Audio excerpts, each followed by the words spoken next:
Ali Khamenei കൊല്ലപ്പെട്ടതിന് പിന്നാലെ ശക്തമായി തിരിച്ചടിക്കുകയാണ് Iran. ഏറ്റവും ഒടുവിൽ ഒമാൻ തീരത്ത് എണ്ണക്കപ്പലിന് നേരെയും ആക്രമണമുണ്ടായി. ആ ദൃശ്യങ്ങളിലേക്ക്.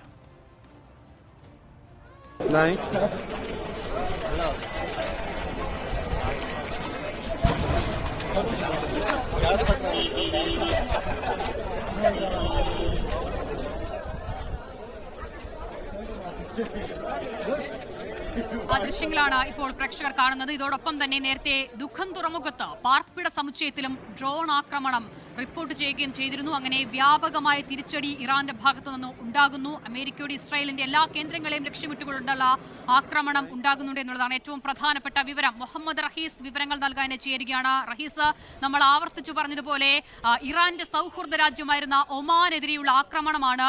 ഈ ഘട്ടത്തിൽ ഇറാൻ ഏത് നിലയിലാണ് പ്രത്യാക്രമണങ്ങൾക്ക് ഒരുങ്ങുന്നത് എന്നതിന്റെ ഏറ്റവും വ്യക്തമായ സൂചന നൽകുന്നത് ഒമാനിലേക്കുള്ള ആക്രമണം. അത് ഒരു വേള അപ്രതീക്ഷിതമായിരുന്നു. ഇന്നലെ വ്യാപകമായ ആക്രമണം GCC കൺട്രീസിനെതിരെ നടക്കുമ്പോഴും ഒമാനെ ഒഴിച്ചു നിർത്തിയിരുന്നു. അതിന്റെ പശ്ചാത്തലവും നമുക്കറിയാം. പക്ഷേ ഇന്നിപ്പോൾ നോക്കൂ, അതിശക്തമായ ആക്രമണം ഒമാനിലേക്കും ഇറാൻ നടത്തുന്നുവെന്ന് പറയുമ്പോൾ ഇറാന്റെ തിരിച്ചടിയുടെ കൃത്യമായ ചിത്രം അതിലുണ്ട്. അതോടൊപ്പം തന്നെ GCC രാജ്യങ്ങളിലെ മന്ത്രിമാർ ചില യോഗങ്ങളൊക്കെ വിളിച്ചിട്ടുള്ള വിവരങ്ങൾ കൂടി പുറത്തു വരുന്നുണ്ട്. വിദേശകാര്യ മന്ത്രിമാർ ആ നിലയിൽ എന്തൊക്കെയാണ് ഒമാന് കൂടി തിരിച്ചടി ഉണ്ടാകുന്ന പശ്ചാത്തലത്തിൽ GCC രാഷ്ട്രങ്ങളുടെ അടുത്ത നീക്കം?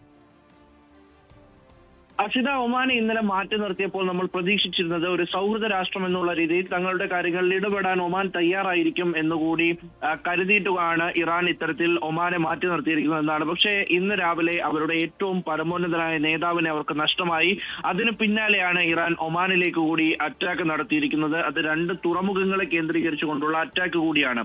അത് ആ തുറമുഖങ്ങളെ കേന്ദ്രീകരിച്ചുകൊണ്ടുള്ള ആക്രമണം എന്ന് പറയുമ്പോൾ അതിന് മറ്റു ചില പ്രാധാന്യങ്ങളുണ്ട് എന്ന് കൂടി മനസ്സിലാകുമല്ലോ. അപ്പോൾ ഈ ഒമാനിൽ ദുഃഖം തുറമുഖത്താണ് 2 ഡ്രോൺ ആക്രമണങ്ങൾ ഉണ്ടായത്. ഡ്രോണുകൾ ഒന്ന് തൊഴിലാളികളുടെ താമസ കേന്ദ്രത്തിലാണ് പതിച്ചത്. ആ ആക്രമണത്തിൽ പ്രവാസിയായ ഒരു തൊഴിലാളിക്ക് പരിക്കേൽക്കുകയും ചെയ്തു. അതിന് പിന്നാലെയാണ് മറ്റൊരു ആക്രമണം കൂടി ഉണ്ടായത്. അതായത് കസബ് തുറമുഖത്തിന് സമീപം ഓയിൽ ടാങ്കർ കപ്പലിന് നേരെ ആക്രമണം ഉണ്ടായി. ജീവനക്കാർ ഇവിടെ 20-ലധികം ജീവനക്കാർ അതിലുണ്ടായിരുന്നു. 20 പേരെ രക്ഷപ്പെടുത്തിയിട്ടുണ്ട്. 4 ജീവനക്കാർക്ക് പരിക്കേറ്റു. ഒപ്പം തന്നെ ഒമാന്റെ സമദൂര സുരക്ഷാ കേന്ദ്രമാണ് ഇടപെട്ടുകൊണ്ട് ഇത്തരത്തിലുള്ള ഒരു ഇടപെടൽ നടത്തി ഇവാക്യുവേഷനൊക്കെയും നടത്തിയത്. അപ്പോൾ ഈ പോർട്ടുകളെ ആക്രമിക്കുന്നതോടുകൂടി, തുറമുഖങ്ങളിൽ ആക്രമണം നടത്തുന്നതോടുകൂടി അവിടെ പൂർണ്ണമായിട്ടും ഈ ജലഗതാഗതത്തിന്റെ അതിന്റെ ഒരു കൺട്രോൾ പിടിച്ചെടുക്കുക എന്നുള്ള ഒരു ലക്ഷ്യം കൂടി ഒമാനുണ്ട്. അവിടെ സ്വൈര്യമായ ആരും വിഹരിക്കേണ്ട എന്നുള്ള ഒരു സന്ദേശം കൂടിയിട്ടാണ് ഒമാൻ മുന്നോട്ട് വെക്കുന്നത്. അതൊരു തരത്തിൽ ഒരു വലിയ സമ്മർദ്ദം ഉണ്ടാക്കൽ കൂടിയാണ്. പ്രത്യേകിച്ച് ഈ ഒരു ഘട്ടത്തിൽ പിന്തുണച്ചുകൊണ്ട് രാഷ്ട്രങ്ങൾ മുന്നോട്ട് വരുന്നില്ല, അല്ലെങ്കിൽ അത്ര പവർഫുൾ ആയിട്ടുള്ള ഒരു ശബ്ദം ഒരു കോണിൽ നിന്നും കേട്ടിട്ടില്ല. അപ്പോൾ കൂട്ടായിട്ടുള്ള ഒരു ശബ്ദം തങ്ങൾക്ക് കൂടി അനുകൂലമാക്കി എടുക്കുക എന്നുള്ള ലക്ഷ്യം ഈ ഇറാൻ ഉണ്ട്. അതിന്റെ ഭാഗമായിട്ട് കൂടിയാണ് ഒമാനെ കൂടി ടാർഗറ്റ് ചെയ്തുകൊണ്ടുള്ള ഒരു അറ്റാക്ക് നടക്കുന്നത്. ആ തരത്തിൽ അതിനെ കാണാം. അതിനപ്പുറത്തേക്ക് എല്ലാ നിലയും വിട്ട കളിക്ക് ഒമാൻ തയ്യാറാകുമോ എന്നുള്ള ഒരു ചോദ്യം കൂടി അവിടെ നിൽക്കുന്നുണ്ട്. അതിനും അവർ ആവർത്തിച്ച് പറയുന്നുണ്ട് തങ്ങൾ ചരിത്രത്തിൽ ഇല്ലാത്ത തരത്തിലുള്ള മറുപടി നൽകും. ഒപ്പം തന്നെ ഈ പ്രതീക്ഷിക്കാത്ത, ഒരു നിലയ്ക്കും പ്രതീക്ഷിക്കാത്ത ആക്രമണത്തിലേക്കൊക്കെ തങ്ങൾ നീങ്ങുമെന്ന് ഇറാൻ പറയുമ്പോൾ സ്വാഭാവികമായിട്ടും അത് എല്ലാ രാജ്യങ്ങളെയും കൂടി ലക്ഷ്യമിട്ടുള്ളതാണോ എന്നുള്ള ഒരു ഭീതി ഉണ്ട്. പക്ഷേ അല്പസമയം മുമ്പ് ഈ UAE ഭാഗത്തു നിന്ന് ഔദ്യോഗികമായിട്ടുണ്ടായ ചില പ്രതികരണങ്ങളിൽ നിന്ന് മനസ്സിലാകുന്നത് ഗൾഫ് രാജ്യങ്ങളൊക്കെയും കഴിഞ്ഞ കുറെ നാളായി സ്വാഭാവികമായിട്ടും ഇത്തരത്തിലൊരു ആക്രമണം ഉണ്ടാകുമെന്നുള്ള കാര്യം പ്രതീക്ഷിച്ചതാണ്. അപ്പോൾ അതിന് വേണ്ട പ്രിക്വേഷൻസ് എടുത്തിട്ടുണ്ട് എന്ന് ഈ GCC രാജ്യങ്ങൾ പറഞ്ഞു വെക്കുകയാണ്. അല്ലെങ്കിൽ UAE പറഞ്ഞു വെക്കുമ്പോൾ അത് GCC രാജ്യങ്ങളുടെ ഒരു പൊതു ശബ്ദമായിട്ട് കൂടിയൊക്കെ അത് വന്നേക്കാം എന്നുള്ള നില കൂടി ഇപ്പോൾ ഉണ്ട്. അപ്പോൾ ആ തരത്തിൽ ഇത് പ്രതീക്ഷിക്കപ്പെട്ടതാണ് എന്ന് പറയുമ്പോൾ എത്ര കണ്ട് ഈ രാജ്യങ്ങൾ ഇനി ഒരു സമാധാനത്തിന് വേണ്ടി ഇടപെടും. അത് സമാധാനത്തിന് ഇടപെടുക എന്നുള്ളത് അതൊരു വലിയ തങ്ങളുടെ ആവശ്യമാണ്.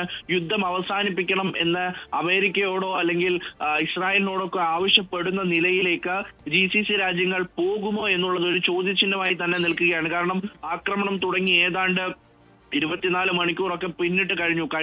ഇന്നലെ ഉച്ചയോട് കൂടിയിട്ടാണ് ആദ്യ ആക്രമണം UAE-യിൽ ഉണ്ടാകുന്നത്. അതിനുശേഷമാണ് ഗൾഫ് രാജ്യങ്ങളിൽ ഓരോന്നിലും ഇത്തരത്തിൽ ഇങ്ങനെ ആക്രമണം ഉണ്ടാകുന്നത്. അപ്പോൾ അത് 24 മണിക്കൂറൊക്കെ കഴിഞ്ഞ ഒരു സാഹചര്യത്തിലും ഈ അറബ് രാഷ്ട്രങ്ങളിൽ നിന്നും അതിനെ അപലപിച്ചുകൊണ്ടും ഒപ്പം തന്നെ തിരിച്ചടി ഉണ്ടാകും എന്നുള്ള പ്രഖ്യാപനങ്ങൾ മാത്രം അല്ലെങ്കിൽ പ്രസ്താവനകൾ മാത്രം ഉണ്ടാകുമ്പോൾ കൂട്ടായി യുദ്ധം അവസാനിപ്പിക്കാനുള്ള തരത്തിലേക്ക് നീങ്ങുന്നില്ല.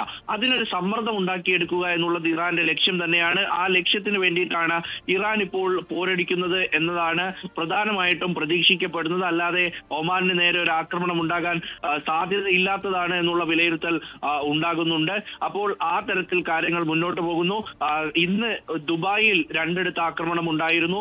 ആ 2 ആക്രമണം ഉണ്ടായത് ഈ പറയുന്ന പോലെ വിമാനങ്ങളും മിസൈലുകളും ഒക്കെ ഡിഫ്യൂസ് ചെയ്യുമ്പോൾ അതിന്റെ അവശിഷ്ടങ്ങൾ വന്ന് പതിച്ചുണ്ടാകുന്ന ആക്രമണമാണ്. അതിൽ 2 പേർക്ക് പരിക്കേറ്റിട്ടുണ്ട് എന്നുള്ള വിവരം പുറത്തു വരുന്നുണ്ട്. അതിനപ്പുറത്തേക്ക് ഏറ്റവും ഒടുവിലായി വന്നത് ഈ കാണുന്ന ഈ ഗ്ലോബൽ വില്ലേജ് ഇന്നത്തെ ഒരു ദിവസത്തേക്ക് അടച്ചിട്ടിട്ടുണ്ട്.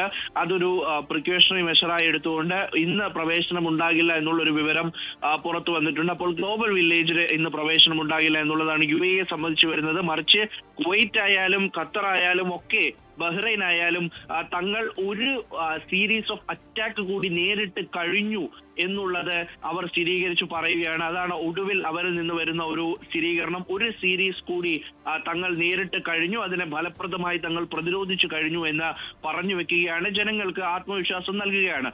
പിന്നീട് പ്രധാനമായിട്ടും പറയേണ്ട ഒരു കാര്യം, ഈ ഘട്ടത്തിൽ ഇന്ത്യയിലേക്കടക്കം യാത്ര ചെയ്യാൻ പറ്റും, തിരിച്ചു മടങ്ങി വരാൻ പറ്റും എന്നുള്ള രീതിയിൽ പ്രവാസികൾക്ക് വ്യാപകമായി ഫേക്ക് മെസ്സേജുകൾ വരുന്നുണ്ട് എന്ന് UAE അധികൃതർ അറിയിക്കുന്നുണ്ട്.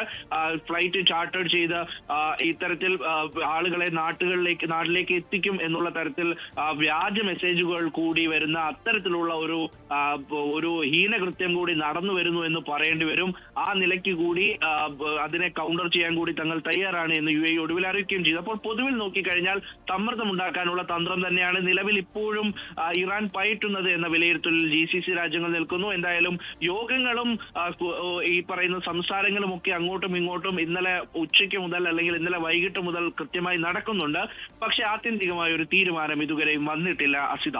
ശരി, മുഹമ്മദ് റഹീസാണ് വിവരങ്ങൾ നൽകിയത്. റഹീസ് ആവർത്തിച്ചു പറഞ്ഞതുപോലെ ഒമാൻ അടക്കമുള്ള രാഷ്ട്രങ്ങളിലേക്ക് കടന്നുകയറിയുള്ള ഈ ഇറാന്റെ ആക്രമണം അതൊരു സമ്മർദ്ദ തന്ത്രമാണോ, അതോ അതിനപ്പുറം ആരുടെയും സൗഹൃദം തങ്ങൾക്ക് ആവശ്യമില്ല, ആരുമായും ഒരു പോർവിളിയിലേക്ക് കടക്കാൻ ഈ ഘട്ടത്തിൽ തയ്യാറാണ് എന്നുള്ള യുദ്ധപ്രഖ്യാപനമാണോ എന്നതുകൂടി ഇനി അറിയേണ്ടിയിരിക്കുന്നു. നിലവിൽ എന്തായാലും ഏറ്റവും ഒടുവിൽ മുഹമ്മദ് റഹീസ് പറഞ്ഞത് ഏറ്റവും പ്രധാനപ്പെട്ട ഒരു വിവരം കൂടിയാണ്. ഇങ്ങനെ ഒരു പശ്ചാത്തലത്തിൽ ഒരുപാട് വ്യാജ വാർത്തകൾ, പ്രത്യേകിച്ചും ഇന്ത്യക്കാരെ GCC രാജ്യങ്ങളിൽ നിന്നും മടക്കി എത്തിക്കുന്നതുമായി ബന്ധപ്പെട്ട വ്യാജ വാർത്തകൾ കൂടി പ്രചരിപ്പിക്കും പ്പെടുന്നുണ്ട്. നിലവിൽ ആ നിലയിൽ ഒരു ഇവാക്യുവേഷനിലേക്ക് പോകേണ്ട സാഹചര്യമില്ല എന്നുള്ളത് തന്നെയാണ് ഇന്ത്യൻ വിദേശകാര്യ മന്ത്രാലയം അറിയിക്കുന്നത്. ലോകത്തെവിടെയായാലും ഏത് സമയത്തും 24 വാർത്തകളും ഓഗ്മെന്റഡ് റിയാലിറ്റി പാക്കേജുകളും എക്സ്പ്ലെയിനറുകളും വിശദമായി കാണാൻ ഞങ്ങളുടെ YouTube ചാനൽ നിങ്ങൾക്ക് സബ്സ്ക്രൈബ് ചെയ്യാം.